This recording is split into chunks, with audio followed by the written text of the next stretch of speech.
Mister Mehnaz, എന്തുകൊണ്ടാണ് നിങ്ങളുടെ ഒപ്പം ഒരു സ്ത്രീകളും ജീവിക്കാത്തത്? ഒന്നുകിൽ അവർ മരണപ്പെടും, അല്ലെങ്കിൽ അവർ പ്രാണരക്ഷാർത്ഥം ആരുടെയും കൂടെ ഓടിപ്പോകും. റിഫ എന്നൊരു പെൺകുട്ടിയെ ഓർമ്മയുണ്ടാകുമല്ലോ അല്ലേ? അവളുടെ എല്ലാ ബ്ലോഗിലും മെഹനു മെഹനു എന്ന് വിളിച്ചു നടക്കുന്ന സ്നേഹനിധിയായ ഒരു ചെറിയ പെൺകുട്ടിയായിരുന്നു ഞങ്ങൾ എല്ലാവരും കണ്ടിരുന്നത്. പൊടുന്നനെ അവൾ ആത്മഹത്യ ചെയ്തു എന്നുള്ള വാർത്ത കണ്ട് എല്ലാവരും ഞെട്ടിപ്പോയി, അക്ഷരാർത്ഥത്തിൽ ഞെട്ടിപ്പോയി. അവൾക്ക് നീതി കിട്ടണമേ എന്ന് പ്രാർത്ഥിക്കാത്ത ഒരു മലയാളികളും ഉണ്ടായിരുന്നില്ല. പ്രാർത്ഥനകളൊക്കെ പക്ഷേ വിഫലമായി പോയി. അവൾക്ക് നീതി കിട്ടിയില്ല. പക്ഷെ കഴിഞ്ഞ ദിവസങ്ങളിൽ കേട്ട വാർത്തകൾ അവൾക്ക് നീതി കിട്ടി എന്നുള്ളതിൻ്റെ തെളിവായിരുന്നു. കാരണം കുറ്റപ്പെടുത്തലുകൾ മാത്രമായിരുന്നു മരണശേഷവും അവൾ കേട്ടിരുന്നത്. എന്നെ ഏറ്റവും കൂടുതൽ വിഷമിപ്പിച്ചത് അവളുടെ കുടുംബത്തെ കണ്ടപ്പോഴായിരുന്നു. വളരെ സാമ്പത്തികമായി പിന്നോക്കം നിൽക്കുന്ന ഒരു ഫാമിലി. വടക്കൻ കേരളത്തിൽ എവിടെയോ ആണ് അവളുടെ വീട്. അവളുടെ സഹോദരന്റെ കരച്ചിൽ, അവളുടെ 1 വയസ്സിൽ താഴെയുള്ള കുഞ്ഞിന്റെ മുഖം ഇപ്പോഴും എല്ലാവർക്കും ഓർമ്മയുണ്ട്. അവളുടെ വാപ്പ, അവളുടെ ഉമ്മ, അവർക്കൊന്നും ചെയ്യാൻ സാധിക്കുന്നുണ്ടായിരുന്നില്ല, നിസ്സഹായരായിരുന്നു. അവർക്ക് അറിയാം വാസ്തവം എന്തായിരുന്നു, സത്യം എന്തായിരുന്നു. ഞങ്ങൾക്കറിയാമായിരുന്നു വാസ്തവം എന്തായിരുന്നു എന്ന്. പക്ഷേ അത് തെളിയിക്കപ്പെട്ടില്ല, അവൾക്ക് നീതി കിട്ടിയില്ല. പക്ഷെ കഴിഞ്ഞ ദിവസം അവൾക്ക് നീതി കിട്ടി എന്നൊരു തോന്നൽ. അതായത് രണ്ടാമത്തെ ഭാര്യ ഒളിച്ചോടിപ്പോയി. പോയ ഇടം കൊള്ളില്ല, ശരിയാണ്, അവിടെയും ചതി കിട്ടാൻ ചാൻസ് ഉണ്ട്. പക്ഷെ എന്തുകൊണ്ട് നിങ്ങളുടെ അടുത്ത് ഒരു സ്ത്രീകളും നിൽക്കുന്നില്ല? ഇനി അതൊരു വലിയ ചോദ്യചിഹ്നമായിട്ട്. ഈ പെൺകുട്ടി തുടർന്നും അവിടെ നിന്നിട്ടുണ്ടായിരുന്നുവെങ്കിൽ ആത്മഹത്യ ചെയ്യേണ്ടി വരില്ലായിരുന്നോ? എനിക്കിപ്പോഴും ഓർമ്മയുണ്ട്, റിഫയുടെ മരണവാർത്ത മാധ്യമങ്ങളിൽ വന്ന കൂട്ടത്തിൽ അവളുടെ ഒരുപാട് വോയിസ് റെക്കോർഡ്സ് ലീക്ക് ആയിട്ടുണ്ടായിരുന്നു. അതിൽ അവൾ നിലവിളിച്ചുകൊണ്ട് പറഞ്ഞ ഒരു കാര്യമുണ്ടായിരുന്നു. ഈ മെഹനാസ് എന്ന് പറയുന്ന വ്യക്തി അവന്റെ കൂട്ടുകാരന്റെ, അതായത് ഇവരുടെ ബെഡ്റൂമിൽ അവന്റെ കൂട്ടുകാരനെ കിടത്തുമായിരുന്നു. ഈ കൂട്ടുകാരൻ മെഹനാസ് ഉറങ്ങിക്കഴിയും, മെഹനാസ് ഉറങ്ങത്തൊന്നുമില്ല, ഉറങ്ങുന്നത് പോലെ അഭിനയിക്കും. അപ്പോൾ ഉറങ്ങിക്കഴിയുമ്പോൾ ഈ കൂട്ടുകാരൻ ഈ പെൺകുട്ടിയെ ശാരീരികമായി ഉപദ്രവിക്കാൻ ചെല്ലുമായിരുന്നത്രേ. ആ സമയത്ത് ഇവൾ മെഹനാസിനെ വിളിക്കുമ്പോൾ അവൻ കണ്ണുപോലും തുറക്കത്തില്ല. പിറ്റേ ദിവസം ഇവള് വളരെ സങ്കടത്തോടു കൂടി ഇവന്റെ അടുത്ത് പരാതി പറയുമ്പോൾ ഇവൻ കേട്ട ഭാവം നടിക്കില്ല എന്ന് മാത്രമല്ല, അവളെ കുറ്റപ്പെടുത്താൻ തുടങ്ങി. എൻ്റെ സുഹൃത്ത് അങ്ങനെ ചെയ്യില്ല. അപ്പോൾ ഇവനോട് പറഞ്ഞിട്ട് യാതൊരു കാര്യവും ഇല്ല എന്നറിഞ്ഞതിന് ശേഷം അവൾ അവളുടെ ഉറ്റവര്, അത് സുഹൃത്തുക്കളോടോ ആരോടോ ഇവൾ അയച്ചൊരു വോയിസ് ഉണ്ട്. അവൻ അവൻ്റെ കൂട്ടുകാരനെ കൊണ്ടുപോലും എന്നെ മിസ്യൂസ് ചെയ്യാൻ ശ്രമിക്കുന്നുണ്ട് എന്നുള്ളൊരു കാര്യം. അതൊക്കെ ഈ പെൺകുട്ടിയുടെ മരണശേഷം കേട്ട ഞങ്ങൾക്ക് ഇപ്പോഴും വിശ്വസിക്കാൻ പറ്റുന്നില്ല അവൾ സ്വയം ഒടുങ്ങിയതാണോ എന്ന്. അപ്പോൾ എന്തായാലും നീതി കിട്ടിയിരിക്കുകയാണ്. എന്നെ അത്ഭുതപ്പെടുത്തിയതും ചിരി വരുത്തിയതുമായിട്ടുള്ളൊരു കാര്യമുണ്ട്. മെഹനാസിന്റെ സ്റ്റോറി ഒന്ന് കാണണം.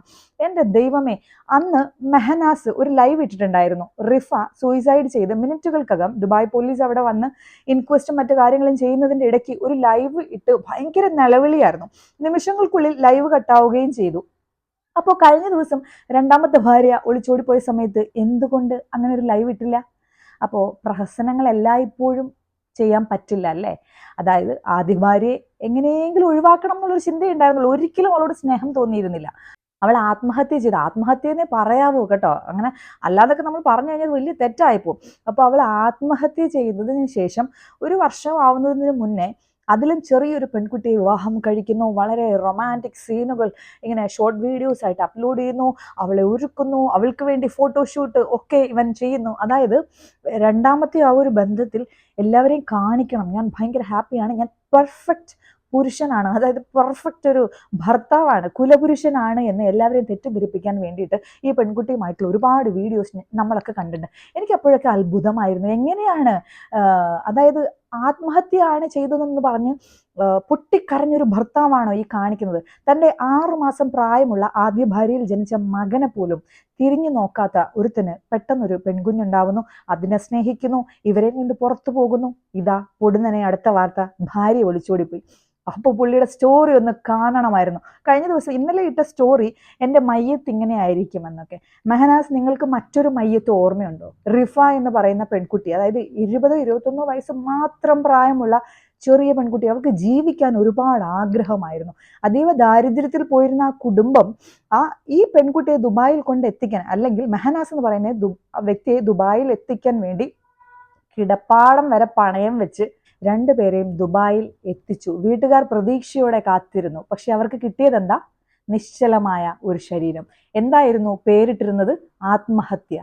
ആത്മഹത്യ എന്നുള്ളൊരു പേരിൽ അവരുടെ മകളുടെ ശരീരത്തെ അവർ കിട്ടിക്കഴിഞ്ഞപ്പോൾ അവർക്ക് മുന്നോട്ട് പോകാൻ അവർക്ക് ആരും ആശ്രയം ഉണ്ടായിരുന്നില്ല. പബ്ലിക് കേരള, അതായത് ഖാദർ കരിപ്പൊടി ഉൾപ്പെടെയുള്ള ആളുകൾ ഒരുപാട് കാലം ഈ പെൺകുട്ടിക്ക് വേണ്ടി സംസാരിച്ചു. പക്ഷെ നിഷ്ഫലമായിരുന്നു. യാതൊരു പ്രയോജനവും ഉണ്ടായിരുന്നില്ല. കാരണം മെഹനാസ് എന്ന് പറയുന്ന വ്യക്തിക്ക് ഭയങ്കര ഹോൾഡാണ്. ആ ഹോൾഡ് വെച്ചിട്ടായിരിക്കാം അടുത്ത ജീവിതം കെട്ടിപ്പടുത്തത്. ഒരുപാട് പ്രതീക്ഷകൾ ഉണ്ടായിരുന്നുവെന്ന് തോന്നുന്നു കഴിഞ്ഞ ദിവസം ഇട്ട സ്റ്റോറിയിൽ. എൻ്റെ മയ്യത്ത് ഇങ്ങനെ ആയിരിക്കും, ഇതിനു മുമ്പത്തെ മയ്യത്ത് ഓർക്കുന്നത് നന്നായിരിക്കും. കേരളം കരഞ്ഞത് ആ മയ്യത്ത് കണ്ടാണ്. മെഹനാസ് എന്ന് പറയുന്ന വ്യക്തി ഇനി ഇങ്ങനെ സ്റ്റോറീസ് ഇട്ടുകൊണ്ടിരിക്കും. ഇങ്ങനെയുള്ള ആളുകൾക്ക് ഒരു കുഴപ്പമുണ്ട് കേട്ടോ. ഇവരുടെ ഇമോഷൻസ്, ഇവർക്ക് വിഷമം ഉണ്ടാകുന്നത് മാത്രമേ ഇവരത് എക്സ്പ്രസ് ചെയ്യത്തുള്ളൂ, മൈൻഡ് ചെയ്യത്തുള്ളൂ.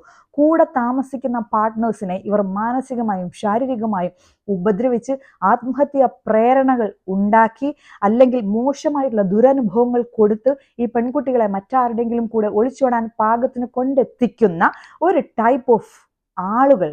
സൈക്കാട്രിയിലും മറ്റും അവരെ വിളിക്കാൻ ഒരു പേരുണ്ട്, അത് ഞാനിപ്പം ഇവിടെ യൂസ് ചെയ്യുന്നില്ല. എങ്കിലും ഈ പറയുന്ന വ്യക്തി കഴിഞ്ഞ ദിവസം ഇട്ട സ്റ്റാറ്റസുകൾ കണ്ട് ചിരി വരികയാണ് ചെയ്യുന്നത്. എൻ്റെ മയ്യത്ത് ഇങ്ങനെ ആയിരിക്കും, അത് ഞാൻ വളരെ പ്രതീക്ഷയോടെ ഒരു ജീവിതം കെട്ടിപ്പൊക്കി, അതാണ് ലവൻ നശിപ്പിച്ചത്. ഫസ്മിനയുടെ ഭർത്താവിനെ കുറിച്ച് ഇനി പറയേണ്ട ആവശ്യമില്ല. ഈ പെൺകുട്ടി ഓടി ഇവന്റെ അടുത്തുനിന്ന്, ഇല്ല കുഴിയിൽ നിന്ന് ഓടി പടുകുഴിയിലേക്ക് വീഴുന്ന പോലെ, എരുതിയിൽ നിന്നും വറചട്ടിയിലേക്ക് എന്നുള്ള പോലെയാണ് അവളുടെ അവസ്ഥ. അവൾക്കറിയാം ഇത് തന്നെയാണ് സംഭവിക്കാൻ പോകുന്നത്. പക്ഷേ ഈ വ്യക്തിയുടെ അടുത്തു നിന്നും എങ്ങനെയെങ്കിലും പ്രാണരക്ഷാർത്ഥം ഓടിപ്പോകണം എന്നേ അവൾക്കുണ്ടായിരുന്നുള്ളൂ.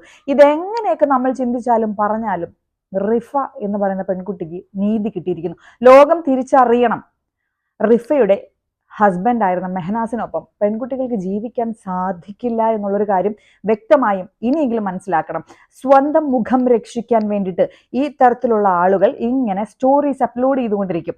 എൻ്റെ മയ്യത്ത്, അല്ലെങ്കിൽ ഞാൻ കഷ്ടപ്പെട്ടുണ്ടാക്കിയ ജീവിതം. അപ്പൊ ആദ്യത്തെ ജീവിതത്തിന് യാതൊരു കഷ്ടപ്പാടും ഉണ്ടായിരുന്നില്ല അല്ലേ? സത്യമാണ്, റിഫയാണ് കഷ്ടപ്പെട്ടത് മുഴുവൻ. പുള്ളിക്കാരൻ ദുബായിൽ ഇങ്ങനെ ഫ്രണ്ട്സുമായിട്ട് ഇങ്ങനെ മോഡേൺ ഡ്രസ്സൊക്കെ ഇട്ട് മോഡൽസിനെ പോലെ ഇങ്ങനെ നടക്കുകയായിരുന്നു. ആ പെൺകുട്ടി ഒരു പർദ്ദ ഷോപ്പിൽ രാവുന്നില്ല പകലുന്നില്ലാതെ കഷ്ടപ്പെട്ട് ജീവിച്ച് ഉള്ള പൈസ മുഴുവൻ ഇവൻ അടിച്ചെടുത്തു. അതിനുശേഷം കിട്ടിയതോ മൃതശരീരം. അപ്പോൾ ഇതാണെങ്കിൽ വളരെ പ്രതീക്ഷയോടെ ഇങ്ങനെയുള്ള ആളുകളുടെ ഒരു സ്വഭാവം ഇതാണ്. അതായത് ആദ്യത്തെ ജീവിതം കൊണ്ട് നശിപ്പിച്ച് പണ്ടാരടക്കിയിട്ട് രണ്ടാമത് അതിലും സുന്ദരികളായിട്ടുള്ള പെൺകുട്ടികളെ ചൂസ് ചെയ്യും ഇരകളായിട്ട്. എന്നിട്ട് വളരെ പ്രതീക്ഷയോടെ ജീവിക്കും. പെൺകുട്ടികൾ നല്ല തേപ്പ് കൊടുക്കും. ഇപ്പോഴാണ് കൃത്യമായത്, കൊടുത്താൽ കൊല്ലത്തും കിട്ടും. ഇടുന്ന സ്റ്റോറികളൊക്കെ ഉണ്ടല്ലോ ഭയങ്കര ക്രിഞ്ചാണ്. ഞങ്ങൾക്കൊക്കെ ചിരിയാണ് വരുന്നത്. നിന്റെ മയ്യത്തിനേക്കാൾ ഈ ലോകത്തിന് സങ്കടം വരുന്ന മറ്റൊരു മയ്യത്ത് ഞങ്ങൾ കണ്ടു. ഏകദേശം 3 വർഷങ്ങൾക്ക് മുന്നേ ഒരു ചെറിയ പെൺകുട്ടികൾക്ക് ജീവിക്കാൻ ഒരുപാട് ആഗ്രഹമായിരുന്നു. അവളുടെ ഒപ്പം 6 or 7 മാസം മാത്രമുള്ള കുഞ്ഞുണ്ടായിരുന്നു. ആ കുഞ്ഞിന് അമ്മയെ നഷ്ടപ്പെട്ടതിനേക്കാൾ വലുതല്ലല്ലോ മയ്യത്തെന്ന് പറഞ്ഞുകൊണ്ട് സ്റ്റോറി ഇടുന്നത്. അതൊന്നും വലിയ കാര്യമേ ഇല്ല. എല്ലാവരോടും എനിക്ക് പറയാനുള്ളൊരു കാര്യം, സോഷ്യൽ മീഡിയ മുഴുവൻ മെഹനാസിന്റെ ഭാര്യ സഫ ഒളിച്ചോടിപ്പോയി എന്നുള്ള രീതിയിലാണ് തംബ്നെയിൽസ് കൊടുക്കുന്നത്. ദയവേത് ആ പെൺകുട്ടിക്ക് ഒരു അങ്ങനെ ഒരു പേര് കൊടുക്കണ്ട. മെഹനാസിൽ നിന്നും അവൾ പ്രാണരക്ഷാർത്ഥം ഓടി രക്ഷപ്പെട്ടു എന്ന് മാത്രം കൊടുത്താൽ മതി. അവൾ ചെയ്തത് തെറ്റാണ്, കാരണം അവൾ നല്ലൊരു വ്യക്തി അല്ല ചൂസ് ചെയ്തിരിക്കുന്നത്. ഇവനെക്കാട്ടിലും അത് പ്രത്യേകിച്ച് പറയണ്ട. ഫസ്മിന സക്കീറിന്റെ യൂട്യൂബ് ചാനൽ നിങ്ങൾക്ക് നോക്കിയാൽ മതി. ഇപ്പോൾ സഫ ഒളിച്ചോടി പോയിരിക്കുന്ന വ്യക്തിയുടെ സ്വഭാവ സവിശേഷ ഗുണങ്ങൾ നല്ലതായിട്ട്, ഒരുപാട് ഹൃദയമുള്ളൊരു വ്യക്തിയാണ്, ഒരുപാട് ആളുകൾക്ക് ഒരുപോലെ സ്നേഹം കൊടുക്കുന്ന ഒരു വ്യക്തിയാണ്. അപ്പൊ അങ്ങനെ ഒരു വ്യക്തിയുടെ അടുത്തേക്ക് പെൺകുട്ടി ഓടി ചെന്നാൽ അവളുടെ ജീവിതം എന്താകും എന്ന് അറിയത്തില്ല എങ്കിലും ആത്മഹത്യ ചെയ്യേണ്ടി വരില്ല.